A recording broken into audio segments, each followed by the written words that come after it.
3 जून 2021। अलकनंदा नदी का पानी अचानक काला हो उठा।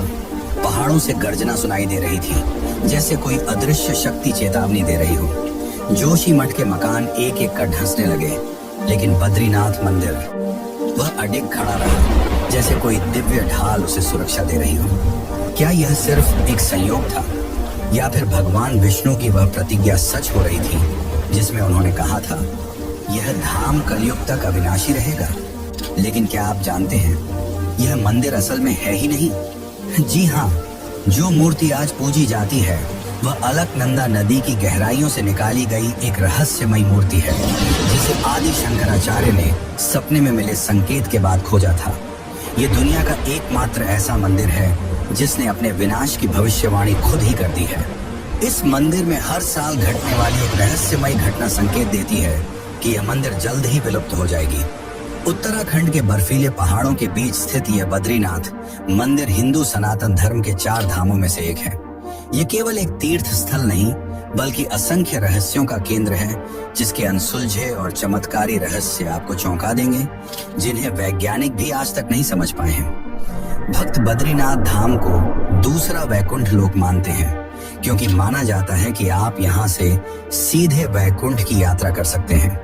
यह मंदिर साल में केवल 6 महीने के लिए ही खुलता है, और जब यह बाकी 6 महीने के लिए बंद किया जाता है, तो कैसे बर्फीले तूफानों के बीच दबे रहने के बावजूद अंदर जलने वाली अखंड ज्योति निरंतर जलती रहती है, वह भी बिना किसी बाती या तेल के। और आखिर क्यों केरल के पुजारी यहाँ के मुख्य पुजारी होते हैं, जबकि यह मंदिर तो उत्तराखंड में है? और क्यों इन पुजारियों को स्त्री वस्त्र पहनकर और सजकर पूजा करनी होती है? क्या यह कोई श्राप है या कोई और रहस्य? और सबसे खास बात है यहाँ बहने वाली अलकनंदा नदी। माना जाता है कि यह नदी पापियों पर नहीं गिरती और उल्टी बहनी शुरू हो जाती है। आपने भारत के सभी हिंदू मंदिरों में शंख बजते तो जरूर देखा होगा, पर ऐसा क्या हुआ कि बद्रीनाथ धाम में शंख बजाने पर पूरी तरह प्रतिबंध लगा दिया गया है? बद्रीनाथ धाम बर्फीले पहाड़ों के बीच है, जिस कारण इसका तापमान हमेशा 9 डिग्री से कम रहता है, और आसपास के सभी तालाब और नदियों का पानी जम जाता है। पर चौंकाने वाली बात तो ये है कि इस सर्द मौसम में भी तप्त कुंड का पानी हमेशा 54 डिग्री सेल्सियस रहता है, जो कि काफी ज्यादा गर्म होता है। आखिर यह संभव कैसे है? जोशीमठ में स्थित भगवान नरसिंह की मूर्ति का हाथ हर साल पतला होता जा रहा है। आखिर ऐसा क्यों हो रहा है? पुराणों में कहा गया है कि जिस दिन यह हाथ पूरी तरह टूट जाएगा, उस दिन बद्रीनाथ का अंत शुरू हो जाएगा। क्या यह कलयुग के अंत की ओर इशारा कर रहा है, या इसके पीछे कोई और गूढ़ संकेत छिपा है? और कैसे इस भव्य और रहस्यमयी मंदिर का निर्माण हुआ? कैसे इतनी ऊंचाई पर पहाड़ी इलाके में इसे बनाया गया? और शंकराचार्य ने कैसे भगवान की मूर्ति को ढूंढ निकाला, जिसे यहाँ के लोगों ने नदी में फेंक दिया था? आखिर यहाँ के लोगों ने ऐसा क्यों किया? क्या है इसकी असली सच्चाई? ये सभी वो सवाल हैं जिनके जवाब आज तक विज्ञान भी नहीं दे पाया, लेकिन आज हम इन रहस्यों से पर्दा उठाएंगे। तो क्या आप तैयार हैं बद्रीनाथ के उन अविश्वसनीय रहस्यों को जानने के लिए, जो आपके विश्वास और विज्ञान दोनों को चुनौती देंगे? तो चलिए शुरू करते हैं वह यात्रा जो आपको हिमालय के सबसे गहरे राज तक ले जाएगी। 7 फरवरी 2021 की वो भयानक सुबह, जब हिमालय का दिल धड़कना बंद करने लगा था। रैनी गांव में अचानक ग्लेशियर टूटा और अलकनंदा नदी ने क्रोध का रूप ले लिया। पानी का वह राक्षसी रूप देखकर सबकी सांसें थम गईं। 20 फीट ऊंची लहरें पूरे गांवों को निगलती हुई बद्रीनाथ की ओर बढ़ रही थी। लेकिन जब यह प्रलय बद्रीनाथ मंदिर से सिर्फ 500 मीटर दूर थी, तभी कुछ ऐसा हुआ जिसे आज तक कोई नहीं समझ पाया। अचानक नदी ने अपना रुख बदल लिया, जैसे कोई अदृश्य दिव्य शक्ति ने उसे मोड़ दिया हो। क्या यह महज एक संयोग था, या फिर यह वही चमत्कार था जिसका जिक्र स्कंद पुराण में मिलता है, जहां भगवान विष्णु ने कहा था, जब तक मैं यहाँ तपस्या में लीन हूँ, यह धाम प्रलय से अछूता रहेगा। वैज्ञानिक आज भी हैरान हैं कि कैसे 2021 की उस भीषण आपदा में, जब आसपास का पूरा इलाका तबाह हो गया, बद्रीनाथ मंदिर का एक पत्थर तक नहीं हिला। मंदिर के पुजारियों का दावा है कि उस रात मंदिर के गर्भगृह से एक नीली ज्योति निकलकर नदी की ओर गई थी। लेकिन सबसे चौंकाने वाला रहस्य तो मंदिर की स्थापना में छुपा है। आधुनिक वैज्ञानिकों ने पाया है कि बद्रीनाथ मंदिर बिल्कुल उसी स्थान पर बना है जहां हिमालय की दो टेक्टोनिक प्लेट्स आपस में मिलती हैं। एक ऐसा बिंदु जहां पृथ्वी की चुंबकीय शक्ति सबसे तीव्र होती है। क्या यह संयोग है कि यही वह स्थान है जहां भगवान विष्णु ने योग समाधि की थी? और एक और हैरान कर देने वाला तथ्य, 1803 के भीषण भूकंप में जब पूरा गढ़वाल क्षेत्र ध्वस्त हो गया था, तब भी बद्रीनाथ मंदिर को कोई नुकसान नहीं हुआ था। क्या यह मंदिर सच में दिव्य शक्तियों द्वारा संरक्षित है, या फिर प्राचीन ऋषियों ने कोई ऐसा वास्तु रहस्य जान लिया था जो आज का विज्ञान भी नहीं समझ पाया? वैसे अगर आपको वीडियो अच्छी लग रही है तो कमेंट में जय बद्रीनाथ जरूर लिखें। एक बात तो तय है, बद्रीनाथ सिर्फ एक मंदिर नहीं बल्कि प्रकृति और दिव्यता के बीच का वह रहस्यमय सेतु है जहां नियमों को चुनौती मिलती है और आस्था विज्ञान से आगे निकल जाती है। सतयुग का वह पावन क्षण जब बद्रीनाथ की घाटियां भगवान शिव की तपस्या से गूंज रही थी, यह वह स्वर्णिम समय था जब शिव पार्वती अपने गणों के साथ इस दिव्य स्थल पर विचरण करते थे। पौराणिक ग्रंथों में वर्णित है कि यहाँ के वृक्ष फलों से नहीं बल्कि रत्नों से लदे रहते थे और झरनों का जल अमृत बनकर बहता था। लेकिन एक दिन इस स्वर्गिक शांति को तोड़ते हुए एक अद्भुत घटना घटी। भगवान विष्णु संपूर्ण ब्रह्मांड में ध्यान के लिए एक ऐसा स्थान ढूंढ रहे थे जहां कलयुग का प्रभाव कभी न पहुंच सके। जब उनकी दृष्टि इस हिमालयी स्वर्ग पर पड़ी तो उनका हृदय आनंद से भर गया। परंतु एक समस्या थी, यह तो शिव का निजी धाम था, कैसे लेते भगवान शिव से यह स्थान? तब विष्णु ने रची एक ऐसी लीला जिसने धर्म और भक्ति की नई परिभाषा लिख दी। एक शरद पूर्णिमा की रात जब शिव पार्वती पर्वत शिखर पर चंद्र दर्शन कर रहे थे, तभी अचानक एक मासूम बालक के रोने की आवाज गूंजी। पार्वती का मातृ हृदय विचलित हो उठा। वह तुरंत उस रोते हुए बालक को ढूंढने निकल पड़ी जो एक बद्री वृक्ष के नीचे छिपा बिलख रहा था। बालक के नेत्रों में एक अलौकिक तेज था, उसके मुखमंडल से दिव्य प्रकाश फूट रहा था। शिव जान गए कि यह कोई साधारण बालक नहीं बल्कि स्वयं विष्णु है।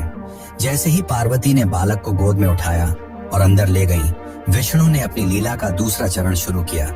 उन्होंने अचानक अपने हाथों से शिव पार्वती के आवास का द्वार पकड़ लिया और चमत्कारिक रूप से स्वयं को अंदर बंद कर लिया। गर्भगृह से उनकी वाणी गूंजी, हे देवाधिदेव, अब से यह स्थान मेरी तपोभूमि होगा। मैं यहाँ नर नारायण के रूप में साधकों को मोक्ष का मार्ग दिखाऊंगा। ये देखकर शिव मुस्कुराए। शिव ने प्रेम पूर्वक विष्णु को आशीर्वाद दिया, तथास्तु, यह स्थान अब से बद्रीनाथ धाम कहलाएगा। जब तक कलयुग का अंत नहीं होता तब तक तुम यहाँ नर नारायण के रूप में निवास करोगे। इतना कहकर शिव केदारनाथ की ओर चल पड़े। कहते हैं इसी पल स्वर्ग से विश्वकर्मा प्रकट हुए और उन्होंने एक रात में ही वह अद्भुत मंदिर का निर्माण किया जिसमें विष्णु के बाल रूप की प्रतिमा स्थापित हुई। परंतु यहाँ एक और रहस्य छिपा है।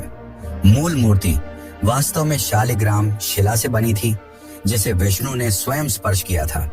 जब 8वीं सदी में आदि शंकराचार्य ने इस मूर्ति को नारद कुंड से निकाला तो उसमें से इतना तेज निकला कि देखने वाले साधुओं की आंखें चौंधी आ गईं। 8वीं शताब्दी का वह ऐतिहासिक क्षण जब बद्रीनाथ धाम सैकड़ों वर्षों से मूर्ति विहीन होकर सूनापन झेल रहा था। कहते हैं उस समय मंदिर के पुजारियों की आंखों में केवल निराशा थी। वे जानते थे कि उनके पूर्वजों ने भगवान बद्रीनाथ की मूल मूर्ति को हूणों के आक्रमण से बचाने के लिए अलकनंदा नदी की गहराइयों में छुपा दिया था। लेकिन अब कोई नहीं जानता था कि वह दिव्य प्रतिमा कहाँ है। तभी एक दिन केरल से आए एक युवा सन्यासी ने इस रहस्य को सुलझाने का संकल्प लिया और वो सन्यासी थे आदि शंकराचार्य। लेकिन समस्या यह थी कि नदी का वेग इतना तेज था कि उसमें से एक सुई निकालना भी असंभव था। फिर एक मूर्ति कैसे मिलती? शंकराचार्य ने जब पुजारियों से पूछा कि मूर्ति कहाँ छुपाई गई थी तो सभी ने असमर्थता जताई। तब उन्होंने एक अद्भुत तपस्या शुरू की। 3 दिन और 3 रात तक वे नारद कुंड के किनारे बिना अन्न जल के ध्यान मग्न रहे। चौथे दिन सुबह जब सूर्य की पहली किरण ने कुंड के जल को स्पर्श किया तो शंकराचार्य के कानों में एक दिव्य आवाज गूंजी, हे शंकर, मैं यहाँ हूँ, इस कुंड की सबसे गहरी गुफा में, जहाँ नारद मुनि ने एक बार तपस्या की थी। यह सुनकर शंकराचार्य ने अपनी दिव्य दृष्टि से देखा। कुंड के तल में एक विशाल शालिग्राम शिला चमक रही थी। बिना एक पल गंवाए वे नारद कुंड की ओर चल पड़े। जब उन्हें नारद कुंड की ओर बढ़ते देखा तो सभी स्तब्ध रह गए, क्योंकि यह कुंड अपनी 40 फीट गहराई के लिए कुख्यात था। पर शंकराचार्य ने संकल्प पूर्वक जल में छलांग लगा दी। पूरे 1 घंटे तक सभी की सांसें थमी रहीं। तभी अचानक नदी का जल उफन उठा और एक अद्भुत दृश्य देखने को मिला। शंकराचार्य हाथों में एक चमकदार शालिग्राम शिला लिए जल से बाहर आ रहे थे, जिससे इतना तेज निकल रहा था कि देखने वाले चौंक गए। ये वही मूल मूर्ति थी जिसे 300 वर्ष पहले नदी में छुपाया गया था।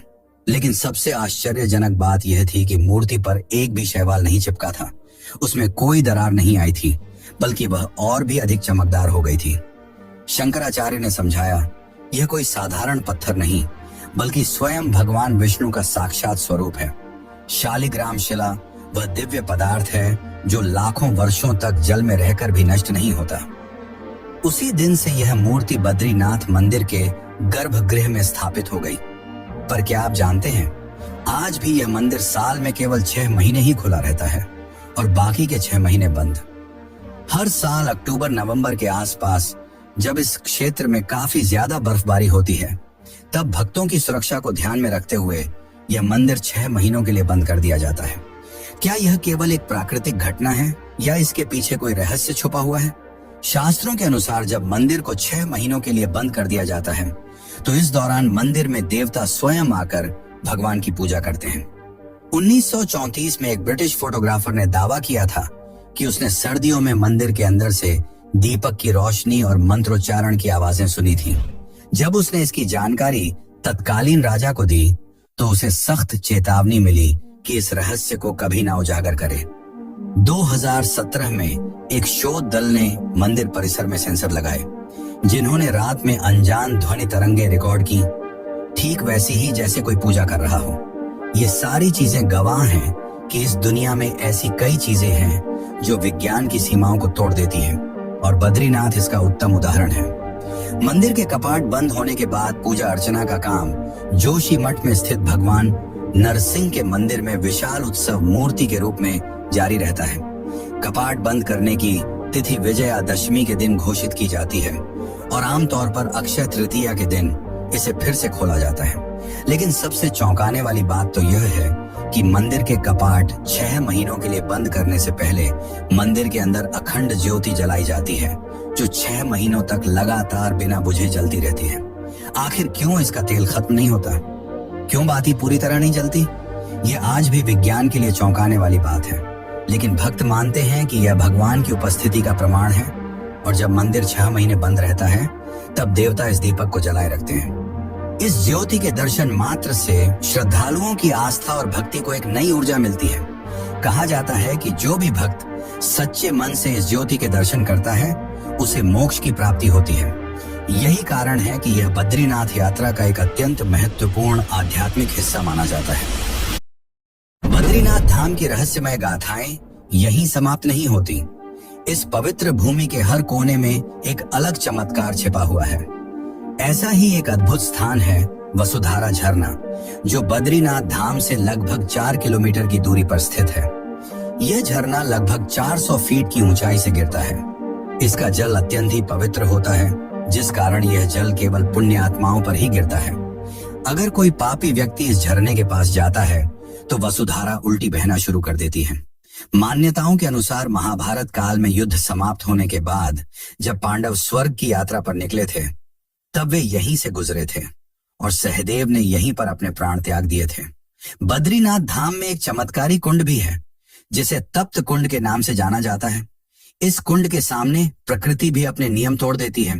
चारों ओर बर्फीले पहाड़, जहां तापमान -5 डिग्री सेल्सियस तक पहुंच जाता है, लेकिन इस तप्त कुंड का तापमान हमेशा 55 डिग्री सेल्सियस ही होता है। इस कुंड का तापमान सालों से एक जैसा है, न बढ़ता है न घटता है। श्रद्धालु दूर दूर से इस कुंड के दर्शन करने आते हैं। यह कुंड बाहर से छूने पर काफी ज्यादा गर्म लगता है, पर जब भक्त इसमें स्नान करते हैं तो यह शरीर और आत्मा को तृप्त कर देता है। भक्तों का यह तक मानना है कि इस कुंड में स्नान करने से उन्हें अनेक प्रकार के रोगों से मुक्ति मिल गई। लेकिन आखिर इतने सर्द मौसम में यह कुंड इतना गर्म कैसे? विज्ञान के पास तो इसका कोई जवाब नहीं है, लेकिन धार्मिक ग्रंथों के अनुसार इसे सूर्य देव का निवास माना जाता है। एक समय जब सूर्य देव को हत्या का पाप लगा था, तब सूर्य देव ने भगवान विष्णु से इस पाप से मुक्त होने का उपाय मांगा। तब भगवान विष्णु ने उन्हें बद्रीनाथ के तप्त कुंड में तपस्या करने की सलाह दी, जिसके पश्चात सूर्य देव ने कई हजार वर्षों तक इस तप्त कुंड में तपस्या की, जिस कारण यह स्थान उनकी ऊर्जा से भर गया। वैसे मैंने वीडियो की शुरुआत में बताया था कि इस मंदिर में शंख नहीं बजाई जाती। क्या आपने सोचा है क्यों? भारत के सभी हिंदू मंदिरों में शंख बजाने की परंपरा है, पर यहाँ नहीं। तो इसकी कथा कुछ इस प्रकार है कि एक समय माता लक्ष्मी बद्रीनाथ धाम में तप कर रही थी और उसी दौरान श्री हरि विष्णु ने शंखचूड़ नामक एक असुर का वध किया। भगवान विष्णु नहीं चाहते थे कि माता लक्ष्मी की तपस्या में कोई विघ्न हो, इसलिए उन्होंने विजय शंख नहीं बजाया। तब से ही इस स्थान पर शंख न बजाने की अद्भुत प्रक्रिया चली आ रही है। एक और बात जो माता लक्ष्मी से ही जुड़ी है, जो कि काफी चौंकाने वाली है, कि क्यों यहाँ के मुख्य पुजारी स्त्री वस्त्र पहनकर मंदिर में प्रवेश करते हैं और क्या है इन पुजारियों की असली सच्चाई। तो चलिए जानते हैं यहाँ के पुजारियों की अनोखी अनुष्ठान। लेकिन उससे पहले अगर आपको वीडियो अच्छी लग रही है तो वीडियो को लाइक करके चैनल को सब्सक्राइब जरूर कर लें। ये आपके लिए तो फ्री है, पर इससे हमारी काफी मदद हो जाती है। सर्दियों की वह कड़कड़ाती सुबह, जब बद्रीनाथ मंदिर का मुख्य पुजारी अपने दैनिक अनुष्ठान के लिए तैयार हो रहा था, लेकिन यह कोई सामान्य तैयारी नहीं थी। वह एक एक कर स्त्रियों के वस्त्र धारण कर रहा था। गहरे लाल रंग की साड़ी, चमकदार नथ, कंगन और फिर अंत में अपने माथे पर सिंदूर की लंबी बिंदी। यह कोई मजाक नहीं, बल्कि सदियों पुरानी वह अद्भुत परंपरा थी जिसने वैज्ञानिकों को हैरान और इतिहासकारों को चकित कर रखा है। बद्रीनाथ के मुख्य पुजारी, जिन्हें रावल भी कहा जाता है, यहाँ के पुजारी वर्ष में 2 बार स्त्री वेश धारण करते हैं। इसके पीछे एक गहरी आध्यात्मिक मान्यता जुड़ी हुई है। दरअसल बद्रीनाथ मंदिर में भगवान विष्णु अपने 24 स्वरूपों में से एक नर नारायण रूप में विराजमान हैं। उनकी पूजा के साथ देवी लक्ष्मी, भगवान गणेश, कुबेर और उद्धव जी के विग्रहों की भी उपासना की जाती है। लक्ष्मी जी का मंदिर मुख्य मंदिर के बाहरी भाग में स्थित है। विजयदशमी के आसपास जब बद्रीनाथ धाम के कपाट बंद किए जाते हैं, तो देवी लक्ष्मी की मूर्ति को विशेष पूजा अर्चना के बाद मंदिर के अंदर स्थापित किया जाता है। परंपरा के अनुसार जब वसंत पंचमी के बाद मंदिर के कपाट खुलने का मुहूर्त तय किया जाता है, तब मुख्य पुजारी को स्वयं पार्वती जी का रूप धारण कर देवी लक्ष्मी को मंदिर से बाहर लाने की परंपरा निभानी होती है। ये इसलिए किया जाता है क्योंकि हिंदू परंपराओं के अनुसार किसी पुरुष को देवी को सीधे स्पर्श करने की अनुमति नहीं होती। इसलिए रावल देवी लक्ष्मी की सखी के रूप में तैयार होकर उन्हें मंदिर में पुनः स्थापित करते हैं। यहाँ के पुजारी केरल के नंबूदरी ब्राह्मण होते हैं। आप सोच रहे होंगे कि उत्तराखंड के इस मंदिर में केरल के ब्राह्मण क्यों? दरअसल इस परंपरा की शुरुआत शंकराचार्य ने की थी, जिसमें दक्षिण के पुजारी उत्तर के मंदिरों में और उत्तर के पुजारी दक्षिण में पूजा अर्चना करते हैं। उन्होंने संस्कृति और सभ्यता के आदान प्रदान के लिए ऐसा किया था, जो आज भी चली आ रही है। वैसे तो बद्रीनाथ के और भी कई चौंकाने वाले रहस्य हैं, पर सबसे ज्यादा चौंकाने वाली बात यह है कि इस मंदिर ने अपने विनाश की भविष्यवाणी पहले ही कर दी है। मंदिर के अंदर स्थित भगवान विष्णु की मूर्ति का हाथ हर 12 साल में 1 इंच टूटता जा रहा है। यह कोई सामान्य मूर्ति नहीं, बल्कि एक जीवित चेतना है जो हमें समय के अंत की चेतावनी दे रही है। 1934 में पहली बार पुजारियों ने नोटिस किया कि मूर्ति का दाहिना हाथ 1 इंच टूट गया है।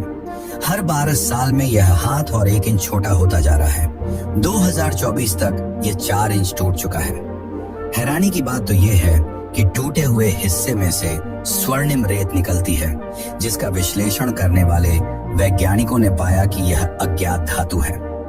कल की पुराण के अध्याय 2 श्लोक 15 में लिखा है, जब बद्रीश का हस्त भंग होगा तब कलयुग का प्रलय आरंभ होगा। पंडितों का मानना है कि जब हाथ कलाई तक टूट जाएगा तब भगवान कल के अवतार लेंगे। यहाँ तक हर बार जब मूर्ति का हाथ टूटता है तो अजीब घटनाएं होती हैं। 1999 में जिस दिन हाथ टूटा उसी दिन पाकिस्तान में भयानक भूकंप आया।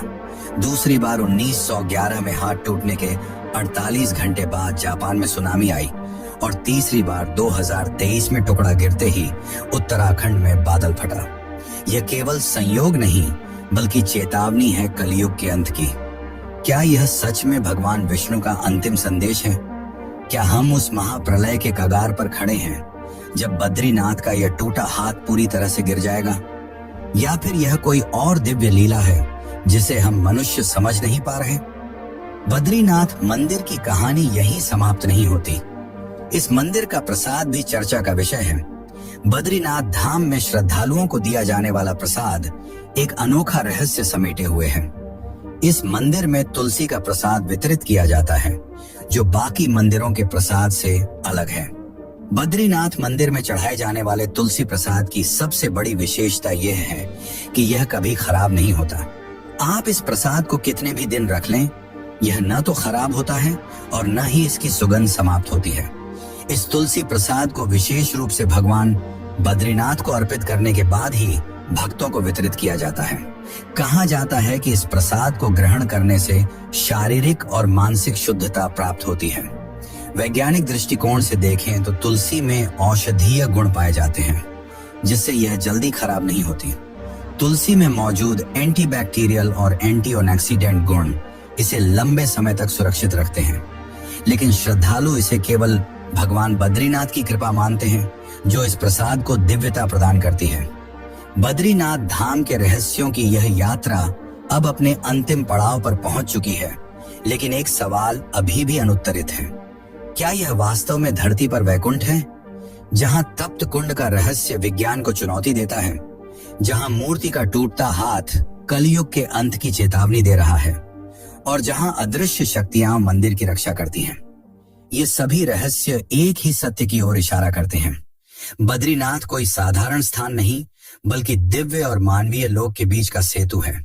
अगर आपको यह रहस्य रोमांचक लगे तो केदारनाथ के उस अनसुलझे रहस्य के बारे में तो आप हैरान रह जाएंगे। 2013 की भीषण बाढ़ में केदारनाथ मंदिर के पीछे आकर रुका। वह विशाल पत्थर कोई संयोग नहीं बल्कि भगवान शिव का चमत्कार था। हमारी केदारनाथ वाली डॉक्यूमेंट्री में हमने उन गुप्त सुरंगों, रहस्यमय शिवलिंग और अद्भुत चमत्कारों का पता लगाया है जिन्हें देखकर आपका विश्वास ही बदल जाएगा। अगर आपको यह वीडियो पसंद आया तो लाइक करें, शेयर करें और हमारे चैनल को सब्सक्राइब करें। धन्यवाद।